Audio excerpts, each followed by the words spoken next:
think of ourselves as the most powerful beings in the universe, it's unsettling to discover that we're wrong.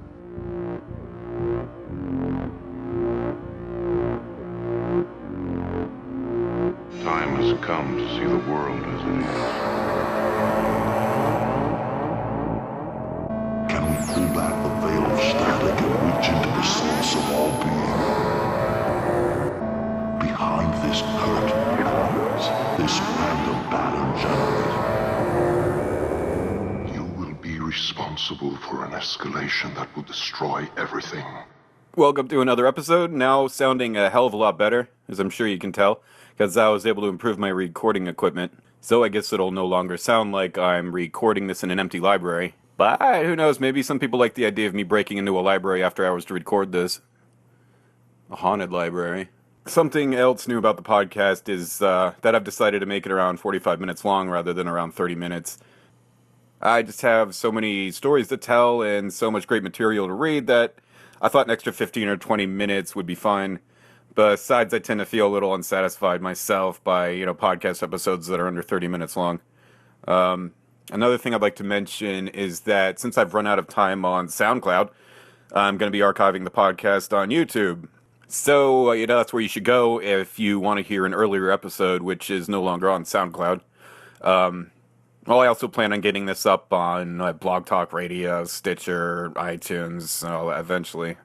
And I saw that you can find it really easily on YouTube if you do a search for Chaos Shamanism, 2 words. And I noticed that right now, if you do that, it is the second thing to come up. The first thing that comes up is a recording of a rather great speech by Grant Morrison at the Disinformation Conference in 1999. And I recommend watching it, well, after you listen to my podcast. Or whatever. Though, if you put Chaos Shamanism in quotes when you search for it, my podcast is actually the first thing that comes up. And if you type Chaos Shamanism and episode 1, that's the number 1, not 1 spelled out, the first episode will be the first thing that comes up. You can also type Chaos Shamanism in the name of the episode, for instance, introductions, calamities, confrontations, whichever. And then that episode will be the first search result. And, that's one of the reasons I chose the name Chaos Shamanism. You don't often see those 2 words together, so it would be easier to find in a search.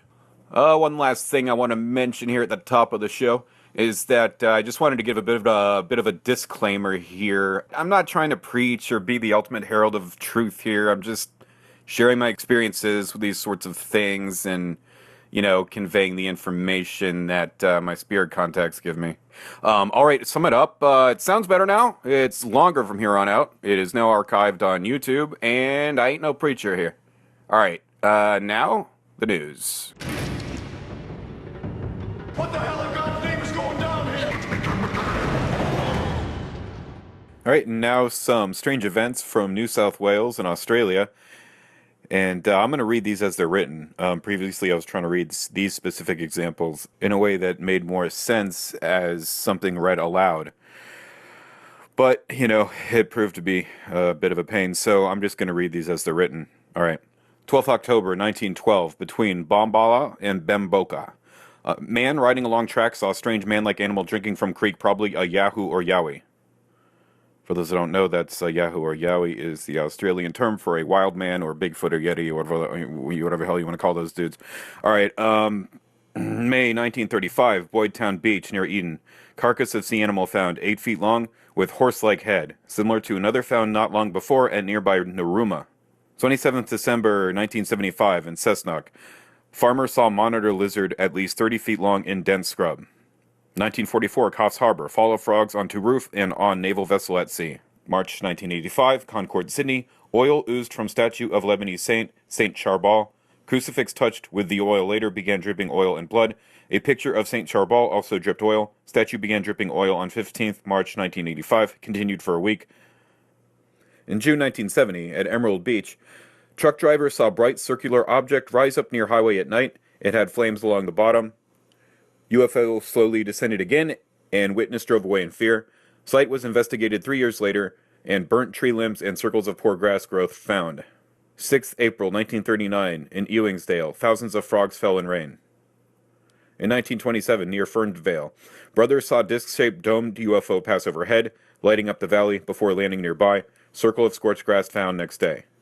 Hawkesbury River. Giant dark animal seen in river. Through binoculars, witness saw 2 large humps, 2 sets of flippers below the surface, and a tail. The head then surfaced, revealing snake-like features and neck extended 9 feet above water.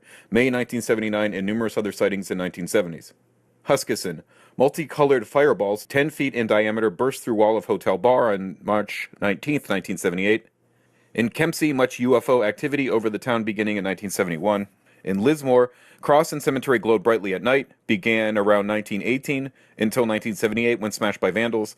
Sightings of water monster in lagoon, north of Lismore since the beginning of the century. Furry barrel-shaped body, 3 to 6 feet long, dog-like head and small ears with a whining voice. Near Orange, woman and son saw UFO on their farm at night. Next day, ground traces were found, 26 May 1977. Near Pambula, man hunting rabbits in hilly forested area saw yowie and shot it in the back but appeared not to have heard it, 1977. Port Stevens, long-necked sea monster, neck 8 feet long, seen from steamer. Body had 5 loops and was dirty yellow, seen for 15 minutes, on the 2nd of February 1925. In Kirindi, fall of fish from tornado-type cloud, 12th November 1913. Other locations of fish falls in the state include Singleton, Shrimps in 1918, Mulumbimbi in 1921, Gulargabone in 1920, Randwick, Long Marine Worms in 1927, Adelong, 29th October 1932, Vaucluse, 13th January 1941, Gosford, 16th April 1946, Belfield, Winkles in August 1952, Woodburn, April 1959, Lismore, 17th July 1959, Wooloo Ware Golf Course, November 1959. Scarborough, 80-foot-long sea monster with long neck seen, mid-1930s. Stockton, Newcastle, couple left their haunted house. White face seen looking out of window, beds disturbed, toys moved, figure seen, February 1970. Watagan Mountains, sightings of giant 30-foot monitor lizards going back to 1830. Recent witnesses include 2 farmers in 1975 and a herpetologist in 1979. Okay, now leaving New South Wales and going to Millwood, Illinois.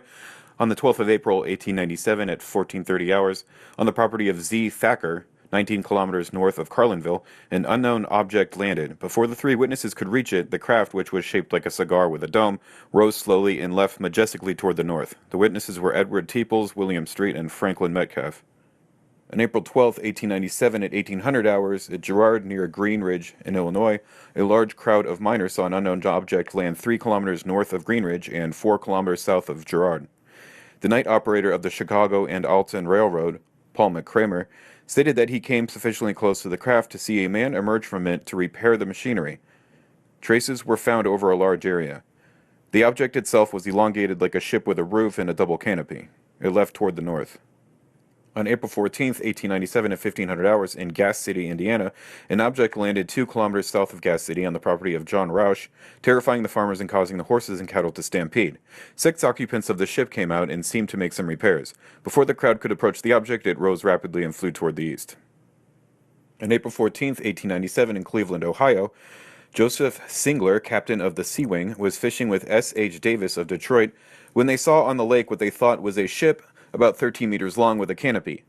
A man about 25 years old, wearing a hunting jacket and a cap, was fishing from the deck of the object. Near him were a woman and a 10-year-old child.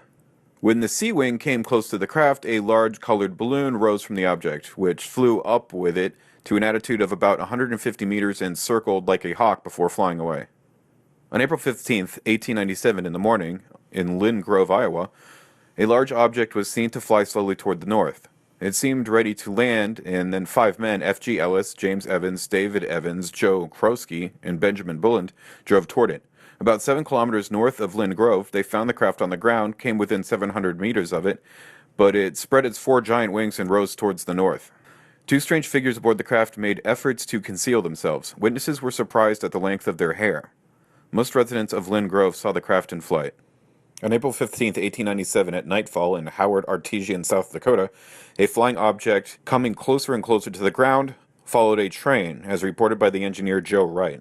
On April 15, 1897, at 2100 hours, in Perry Springs, Missouri, a passenger train on the Wabash line going towards Quincy was followed by a low-flying object for 15 minutes between Perry Springs and Hersman.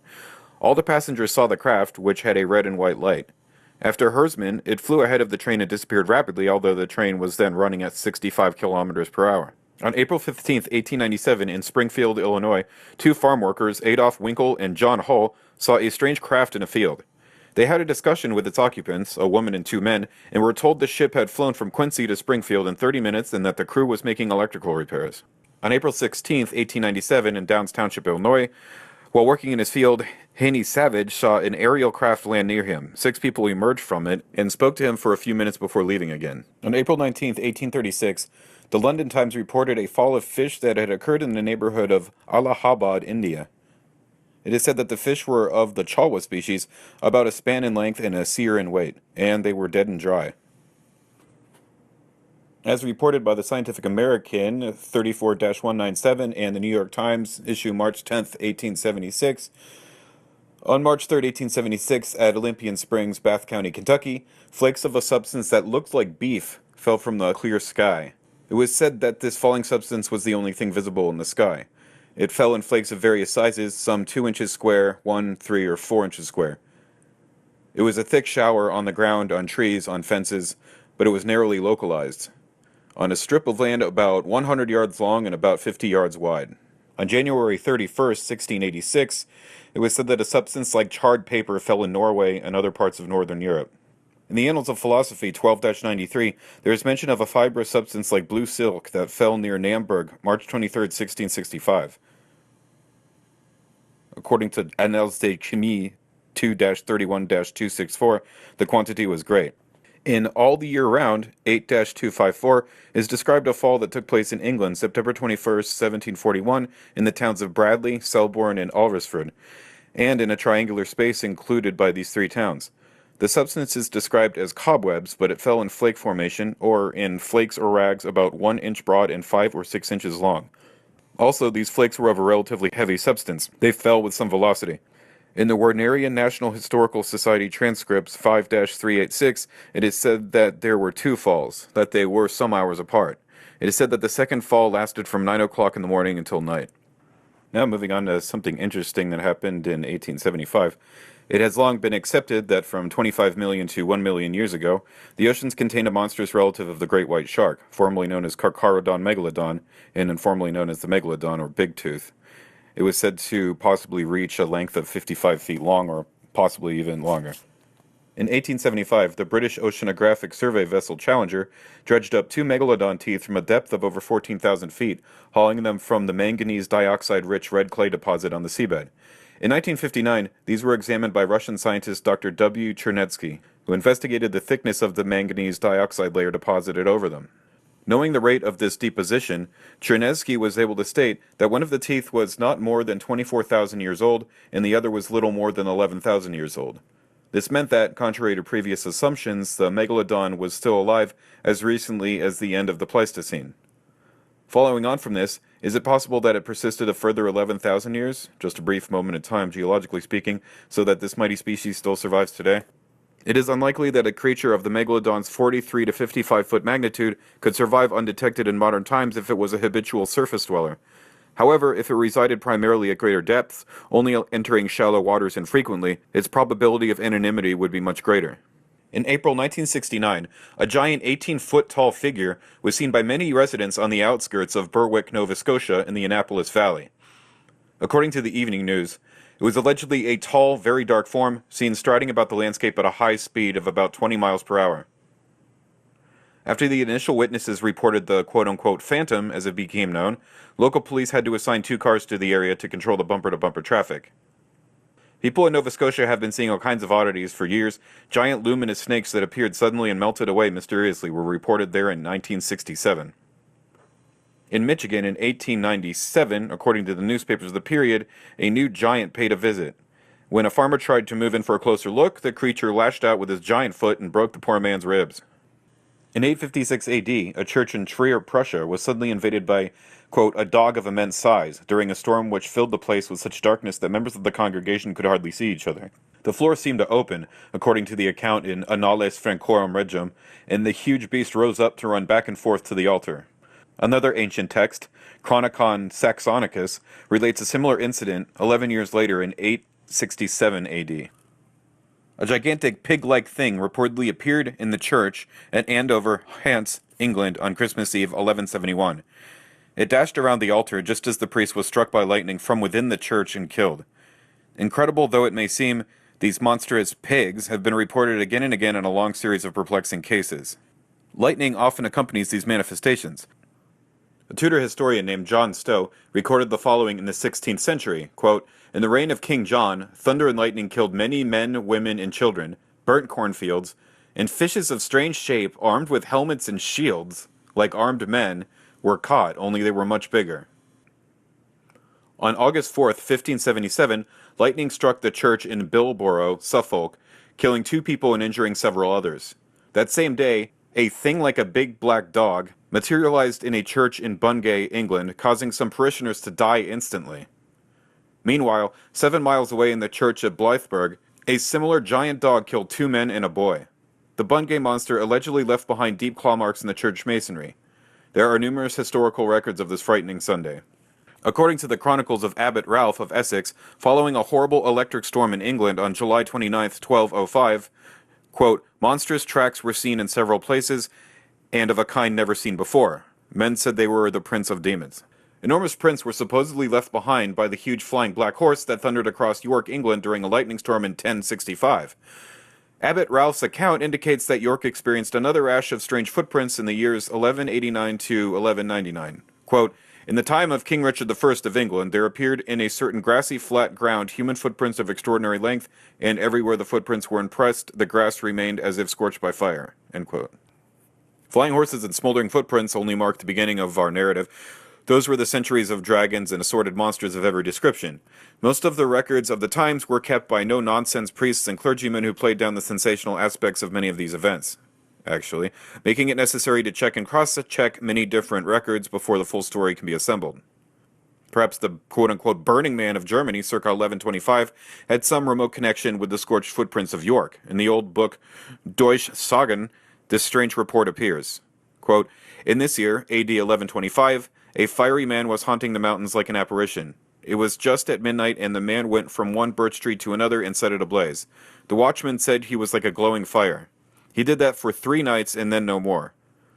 George Miltenberger, living in a hop field near Railbach in the district of Freinstein, explained, 'On the first appearance on Sunday night, between 11 and 12 o'clock, far from my house, I saw a man burning all over with fire. One could count all the ribs on his stomach.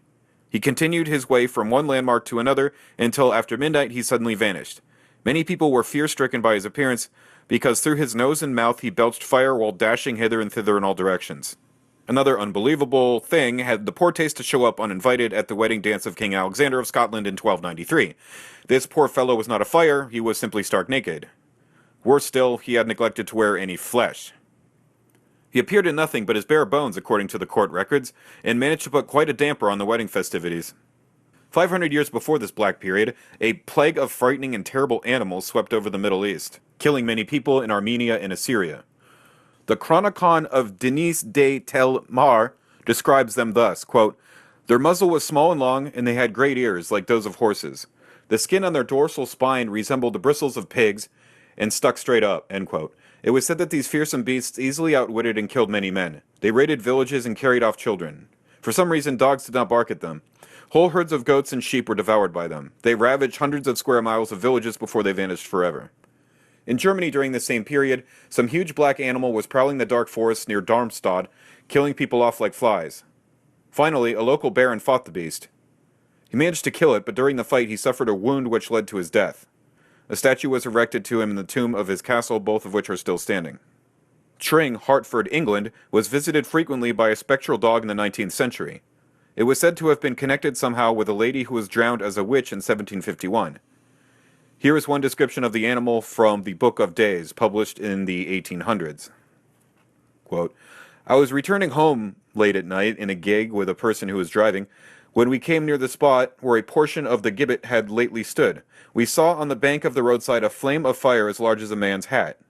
'What's that?' I exclaimed. 'Hush,' said my companion, and suddenly pulling in his horse came to a dead stop. I then saw an immense black dog just in front of our horse, the strangest looking creature I ever beheld. He was as big as a Newfoundland, but very gaunt, shaggy, with long ears and tail, eyes like balls of fire, and large, long teeth, for he opened his mouth and seemed to grin at us. In a few minutes the dog disappeared, seeming to vanish like a shadow, or to sink into the earth, and we drove on over the spot where he had lain." In a wave of sightings that began on the 19th of July 1952, Washington National Airport and Andrews Air Force Base picked up a number of unexplained blips on their radar screens. After several hurried conversations between the two respected institutions, it dawned on every witness with horror that UFOs were buzzing over the White House, the Capitol building, and the Pentagon. Several fast-moving glowing lights were also seen by witnesses from the control towers, the runway, and from the cockpit of scrambled fighter jets. Over the next few days, and several shock-inducing headlines in U.S. papers, the public began to complain that UFOs seemed to be defying the very governmental agencies sworn to protect the United States from foreign powers. The blips that showed up on the radar monitors represented and recorded unidentified objects that traveled at about 100 miles per hour and had the ability to accelerate to the unbelievable speed of 7,200 miles per hour. The Washington National Airport sighting was confirmed by other local radar, and they contacted Andrews Air Force Base, which in turn notified the U.S. Air Force Air Defense Command. A couple of F-94 night fighters were ordered to the skies, but runway repairs held their mission up for several hours. Once airborne, they were able to sight the UFOs, but the lights darkened as they approached. Suddenly, one of the fighter jet pilots stated his fear and frustration by air-to-ground radio, quote, "They've surrounded my plane, what should I do?" End quote. The pilots kept constant communication with ground radar, and as the pilots lost sight of the UFOs, the blips also disappeared from ground radar. The UFOs were also separately witnessed by the crew of a B-25 and the pilot and stewardess of another commercial flight. The sightings still remain unexplained to this day. This next event took place in 1955 in Rosetta, KwaZulu-Natal. South African Elizabeth Clarer was an enigmatic and self-proclaimed contactee and abductee who was said to have received telepathic messages from the so-called Space Brothers since she was a girl. When her contact Akon landed on Earth, she claimed that she took photographic evidence. She also claimed to have visited the home planet of Akon, eventually having a sexual relationship with the tall white-haired alien. This union apparently produced a son who stayed on the distant planet when she returned to Earth. Clara was a well-known and respected member of South African society, working for Air Force intelligence, and her husband was a major in the South African Air Force. One of South Africa's most respected ufologists and MUFON representative, Cynthia Hind, backed Clara's claims, even finding witnesses to corroborate her testimonies. Clara never reneged on her claims and died in 1994 at the age of 83. This next incident occurred on August 26, 1972, in Allagash Waterway, Maine, and it involved Jim and Jack Weiner, Charlie Fotz, and Chuck Rack. On the 5th day of their canoe trip in northern Maine, the Weiner twins and their two friends decided to replenish their scarce food supply by doing a little night fishing on Eagle Lake. Before sliding their canoe off into the water, they prepared a large bonfire, good for a couple of hours, so they could find their way back to camp in the pitch-dark wilderness. The four were halfway across a cove in their canoe when they saw a silent, large, bright sphere of colored light at treetop level about 200 yards away. When the object emitted a hollow blue beam onto the water and began moving toward them, the men paddled frantically for shore. Next, they remembered being on shore. Though the entire episode seemed to have lasted just 15 minutes, they found their bonfire and coals. The four men had no memory of what had happened to them, but later under hypnosis, each independently elicited a strangely congruent testimony about being plucked from the water by the beam of light, being taken into a circular room aboard the craft, being naked and spoken to telepathically, and being forced to undergo medical examinations, including the taking of sperm samples by alien beings. Each of the four men recalled seeing the other three on board the craft. Jack Weiner described the beings as about 5 feet tall and thin. They had big, egg-shaped eyes on the side of their large round heads. They had no noses, and their mouths were on the bottom, like a turtle's. Their hands had 4 finger-like digits, and they wore shiny coveralls similar to ski suits, but without buttons, wrinkles, or seams. Through further hypnosis, the investigator learned that the witnesses also recalled having either previous or subsequent UFO alien encounters. Odd scoop marks and scars were found on the men, and some suffered subsequent sleep and neurological problems that appeared to be related to their encounters.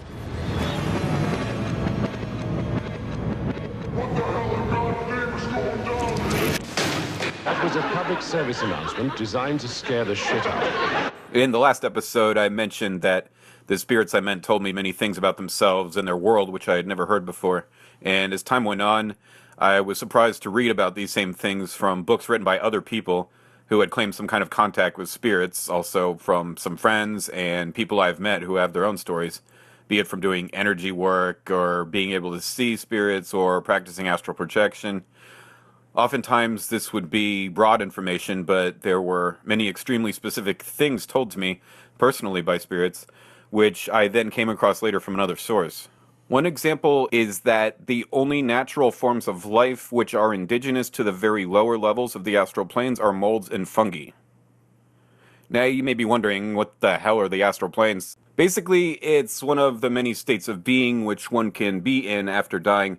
They have different names in different cultures, but I'll use the terminology of the Western occult tradition here. There is a hell of a lot to unwrap here, honestly.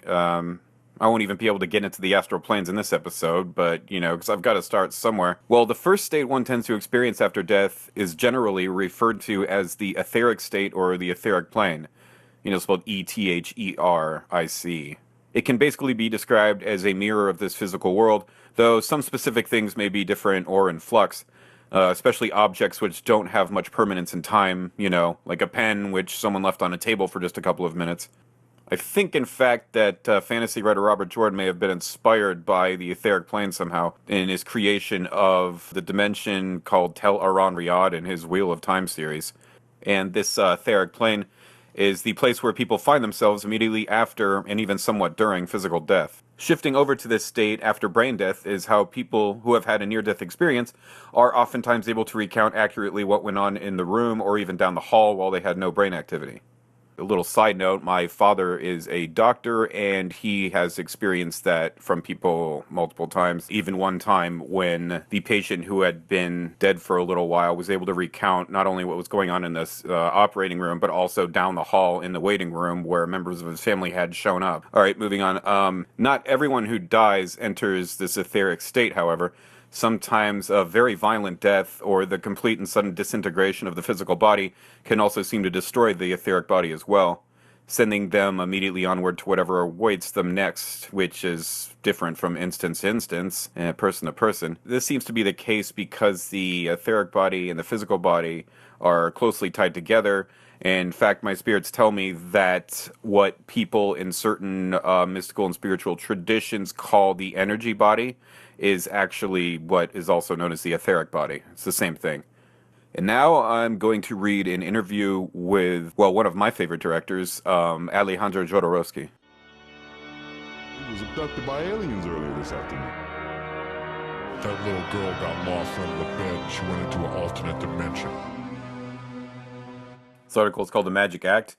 It is an excerpt from Psychomagic, The Transformative Power of Shamanic Psychotherapy by Alejandro Jodorowsky, recently published by Inner Traditions. The book represents the shamanic and genealogical principles the author discovered to create a healing therapy that could use the power of dreams, art, and theater to empower individuals to heal wounds that in some cases had traveled through generations. The following is an interview conducted by Gilles Farce with Alejandro Jodorowsky. All right, I'll just refer to the interviewer as question and Jodorowsky as answer. Okay. Question. If I understand you well, one must, in psychomagic, learn to speak the language of the unconscious in order to consciously send it messages. Answer. Exactly. And if one directly addresses the unconscious in its own language, in theory it is going to answer. But we will get to that. For now, I would like to explain how the Magic Act contributed to the advent of psychomagic. Well, in Mexico, I found myself confronted with the power of harmful sorcery. I, very naturally, asked the same power of beneficial sorcery. If those forces could be put to the service of evil, couldn't they be used for the service of good? I also searched for a good wizard. Then a friend spoke to me of the famous Pachita, a small, good, 80-year-old woman. People came from far away to consult her in the hope of being healed. I was very moved by the prospect of meeting this famous sorceress, so I prepared myself for this.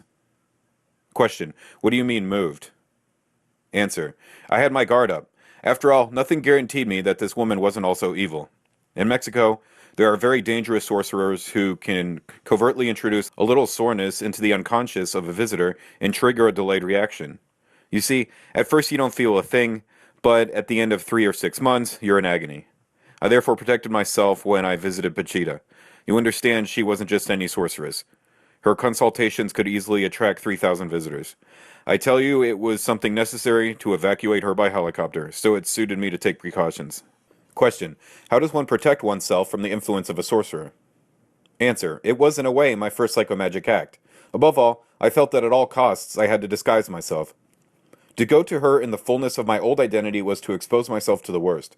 So I began by dressing myself in brand new clothing from head to toe. It was important that my clothes not be chosen by me.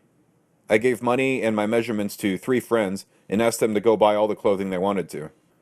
Question: why 3 friends? Answer: for depersonalization, and so that the outfit thus obtained did not reflect the taste of any particular individual. Socks, underwear, everything had to be absolutely new. It was not until I departed for the meeting with Pachita that I had put on these new garments. In addition, I prepared a false identity card, another name, another birth date, another photo. I bought a slab of pork, wrapped it in silver paper, and put it in my pocket as a reminder.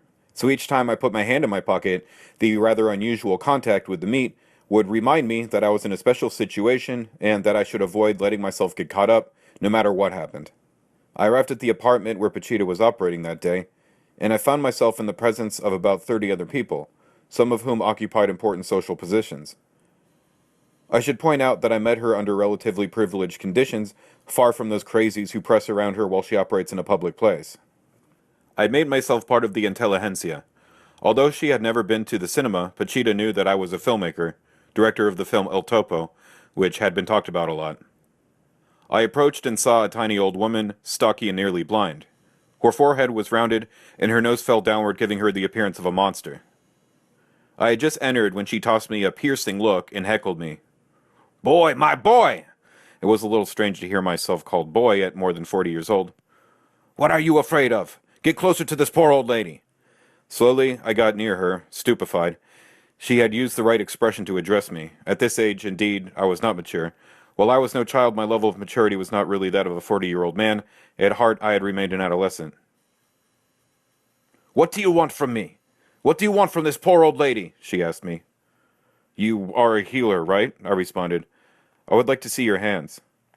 To general astonishment, everyone wondered why she suddenly granted me so much importance. She put her hand in mine.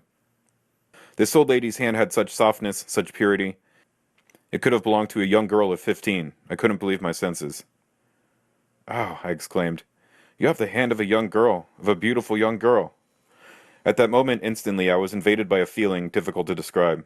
Facing this deformed old woman, I felt myself in the presence of an ideal adolescent, the girl that the young man in me had always searched for. She had her hand raised, palm toward me, and it clearly appeared to receive something. I was completely lost, and I did not know what to do. From her assistants a murmur arose. "Accept the gift," they all told me. "Accept it." I thought quickly. The gift of Pachita is of an unspeakable nature. But I wanted to act like I accepted the invisible gift. So I made a gesture, as if taking something in my hand, but as soon as I approached her, I saw something shining between her ring finger and middle finger. I seized the metallic object that was nothing other than an eye on the inside of a triangle. Now, it was precisely the symbol of El Topo. I began to draw some conclusions from this, at the very least, striking experience. This woman is an exceptional magician. When she first put her hand in mine, I clearly felt that she was not hiding anything. She had prepared her blow, but how did she make this eye emerge from out of nowhere?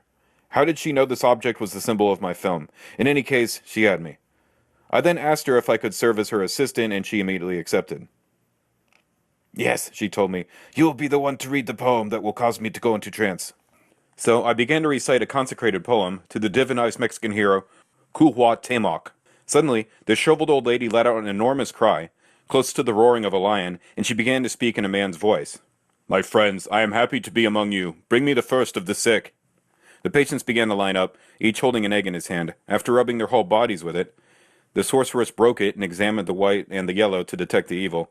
If she found nothing grave, she prescribed infusions, or sometimes stranger things like café latte enemas. It happened that she advised eating termite eggs and making a plaster with mashed potatoes and human excrement. When she judged the problem serious, she proposed a quote-unquote surgical operation. Witnessing these interventions, I saw incredible things. Compared to these operations, the work of Filipino healers would seem innocent. Question. Example? Answer. Oh, I could tell you of hundreds of operations. Later, indeed, I continued to serve as her assistant. I wanted to be the first to scrutinize the phenomenon, and thus I was witness to the most unprecedented things. I'll first describe the ambiance. The majority of the time Pachita operated at her home at the rate of 1 or 2 sessions per week. This apartment was pervaded by a pestilential odor because she gathered up all the sick animals in the neighborhood to live there for a time and do their business. It was torture to wait in this place, breathing in the dog, cat, parakeet droppings, yet as soon as Pachita entered the room to operate, the odor seemed to disappear just from her presence. Without a doubt, it was her incredible presence, the allure of a queen who made us forget these nauseating fragrances.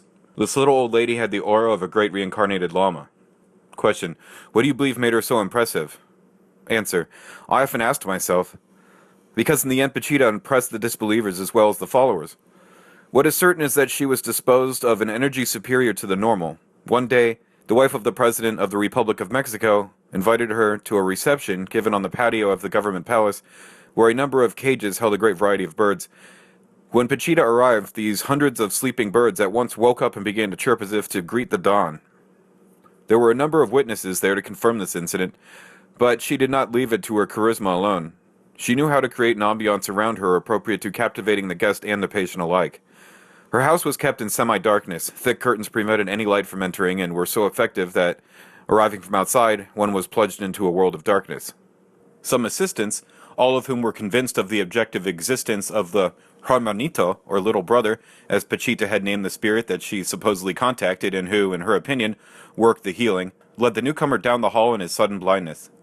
These assistants played, it seems to me, a key role in the smoothness of the operations. Question. You mean to say they helped the sorceress execute the conjuring? Answer.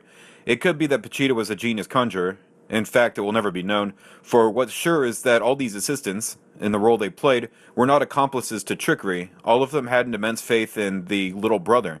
In the eyes of these brave people, the Hermanito was the one that mattered. Pachita was but an excellent healer, a channel, as one would say today, an instrument of God.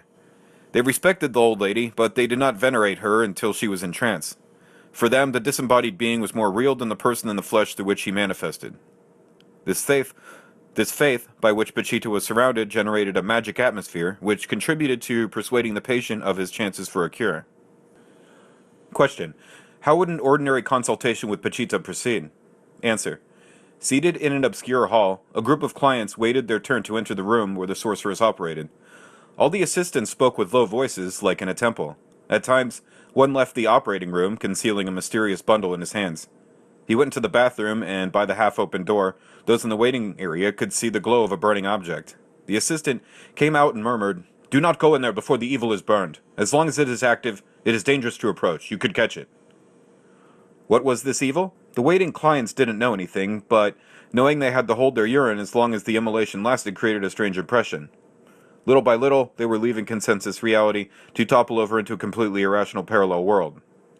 Then suddenly, from the operating room, 4 assistants appeared carrying an inert body wrapped in a blood-stained cloth. They put the body down like a corpse. Indeed, once the operation was over and the bandages in place, Pachita required the patient's absolute immobility for a half-hour or sudden death. Fearing being crushed by magical forces, the recovering patients do not make even the slightest movement. Immobile as a rock, they definitely appear dead. It goes without saying that this clever staging puts the next candidate into a state. When Pachita calls in a deep voice, always using the same expression, "It is now your turn, darling child of my soul," that generally makes them shake and regress into childhood. In this sense, this sorceress does not treat adults but children, and all are treated as such, whatever their age. I once saw her give a bonbon to a minister and ask him in a serious and tender voice, "What hurts you, my little boy?" People give up body and soul to her, taking her as an antidote for their terror. Question. You have described the ambiance in the preliminaries, which is certainly very important, but I would like to know how the operation itself proceeds in general. As assistant, you were a privileged witness. Answer. Only up to a point, because I was, like the others, captivated by the magical ambiance. Pachita always had the patients lie on a cot by the light of a candle, because the internal organs, in her opinion, faced damage from electric lights. She marked the place in the body where she was going to operate and surrounded it with alcohol-soaked cotton. The odor filled the room, enhancing the operating room atmosphere. The healer was always followed by 2 helpers. I was often one of these 2 assistants, as well as half a dozen followers who were forbidden to cross their legs, arms, or fingers, so that energy could circulate freely. At her side, I saw her fingers sink almost entirely into the eye of a blind man. I watched her change the heart of a patient with her hands. She seemed to open his chest, the blood ran. She made me plunge my hand into the wound. I felt the flesh wriggle, and I withdrew my fingers bloodied. From a jar to the side, I passed her a heart from who knows where, from the morgue or the hospital, that she transplanted to the patient in a magical way.